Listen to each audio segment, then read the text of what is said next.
할렐루야, 반갑습니다. 2022년 3월 10일 목요일입니다. 오늘도 주의 은혜 가득한 복된 하루 되시기 바랍니다. 함께할 찬송 357장입니다.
하나님의 말씀은 열왕기하 19장 35절부터 37절입니다. 이 밤에 여호와의 사자가 나와서 아수르 진영에서 군사 18만 5천 명을 친지라. 아침에 일찍이 일어나 보니 다 송장이 되었더라. 아수르 왕 사네립이 떠나 돌아가서 니느웨에 거주하더니 그가 그의 신 니스록의 신전에서 경배할 때에 아드람멜렉과 사레셀이 그를 칼로 쳐 죽이고 아라랏 땅으로 그들이 도망하며 그 아들 에살 핫돈이 대신하여 왕이 되니라. 아멘. 오늘 말씀 제목은 한번 따라해 보세요. 하나님의 승리. 맞습니다. 하나님의 승리입니다. 여러분, 세상은요, 내 마음대로 되는 것보다 안 되는 게 많잖아요. 참 인생이라는 게 내 마음대로 된다면 얼마나 쉽겠어요. 그런데 내 마음대로 되지 않기 때문에 하나님의 도우심이 필요하고 인도가 필요하고 은혜가 필요하고, 그래서 우리가 하나님을 의지하는 겁니다. 신앙생활하는 겁니다. 성경은 이렇게 말씀해요. 잠언 16장 1절 보면 마음의 경영은 사람에게 있어도 말의 응답은 여호와께로부터 나오느니라. 잠언 16장 9절도 사람이 마음으로 자기의 길을 계획할지라도 그의 걸음을 인도하시는 이는 여호와시니라. 아멘이죠. 아수르의 사네립 왕은 자신의 군사력만을 믿고 유다와 히스기야 왕을 무시하고 유다의 하나님 여호와를 조롱했던 인물입니다. 그러나 하나님은 사네립을 무시했고 히스기야에게 응답하셨죠. 오늘 어마어마한 일이 벌어집니다. 35절 한번 보세요. 이 밤에 여호와의 사자가 나와서 아스루 진영에서 군사 18만 5천 명을 친지라. 아침에 일찍 일어나 보니 다 송장이 되었더라. 할렐루야. 유다를 침략하기 위해 모여있는 아스루 군사들의 진영에 밤새 어떤 일이 벌어졌습니까? 여호와의 사자가 나와서 군사 18만 5천 명을 쳐 죽였어요. 무슨 방법으로 치셨는지는 알 수 없지만 유다의 백성들이 아침에 일어나 보니 아스루 군사들이 다 송장이 되어 있는 겁니다. 무려 18만 5천 명.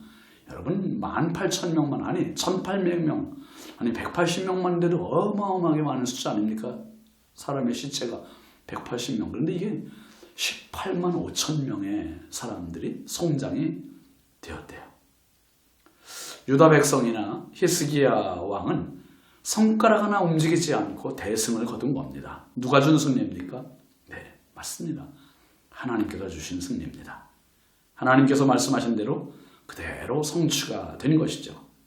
다음 절을 보세요. 36절, 37절 보시면 아스루 왕 사네립이 떠나 돌아가서 니느웨에 거주하더니 그가 그의 신 니스록의 신전에서 경배할 때에 아드람멜렉과 사레셀이 그를 칼로 쳐 죽이고 아라랏 땅으로 그들이 도망하매 그 아들 에살핫돈이 대신하여 왕이 되니라 했습니다.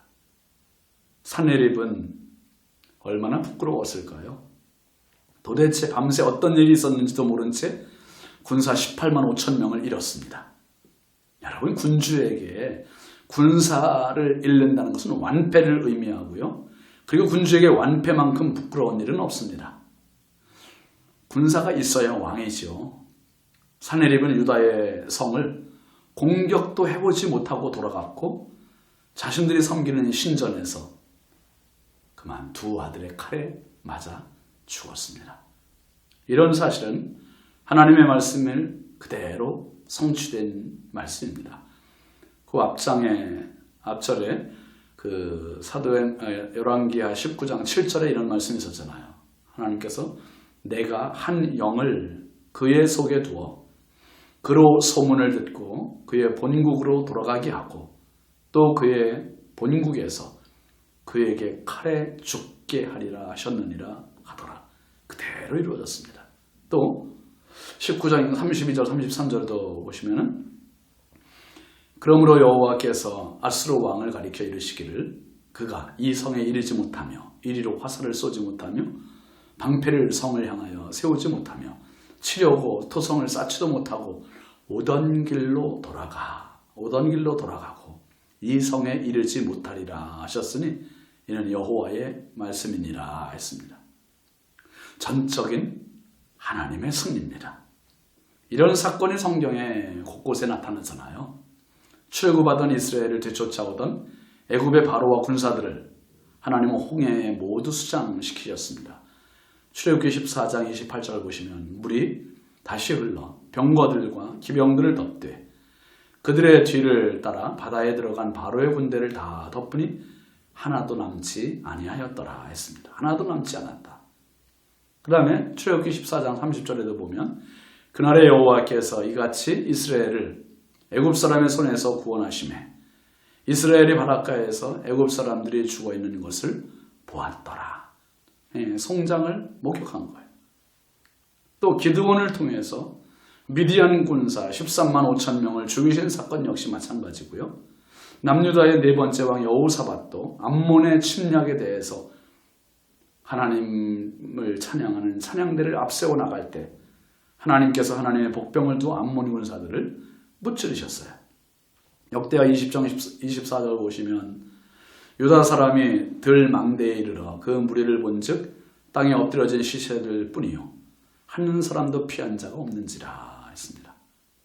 이토록 구약 성경에는 하나님께서 이스라엘 백성들에게 큰 승리를 주신 사례가 아주 많습니다. 그런데요, 이런 승리보다 하나님의 영원한 승리가 언제입니까? 맞습니다. 십자가와 부활입니다. 구원을 다 이루신 십자가 위에서 예수님 마지막 하신 말씀이 뭐였습니까? 요한복음 19장 30절에 보면 다 이루었다. 다 이루었다. 그리고 예수님은 사탄의 영원한 승리인 죽음을 예수님이 이기셨어요. 부활 승리하심으로 영원한 승리를 거두셨습니다. 오늘도 성도들이 반드시 믿고 의지해야 할 사건은 하나님의 승리, 즉 십자가와 부활입니다. 예수님 말씀하셨어요. 요한복음 16장 33절 보면 세상에서는 너희가 환난을 당하나 담대하라. 내가 세상을 이기었노라. 오늘도 승리하신 우리 주님 의지하시고 믿음으로 승리하는 복된 삶 되시길 주의 이름으로 축원합니다. 기도하겠습니다. 하나님 아버지 감사합니다. 오늘도 수많은 모양으로 악한 마귀 사단이 우는 사자같이 돌아다니며 성도들을 삼키려고 하고 있습니다. 하나님, 믿음의 성도들을 지켜주시고 하나님께서 승리하신 영원한 승리 십자가 의지하고 오늘도 우직하게 담대하게 살아가는 믿음의 삶이 되게 하옵소서. 우리의 영원한 승리이신 예수 그리스도의 이름으로 기도합니다. 아멘. 오늘도 주님과 동행하는 복된 하루 되십시오. 감사합니다.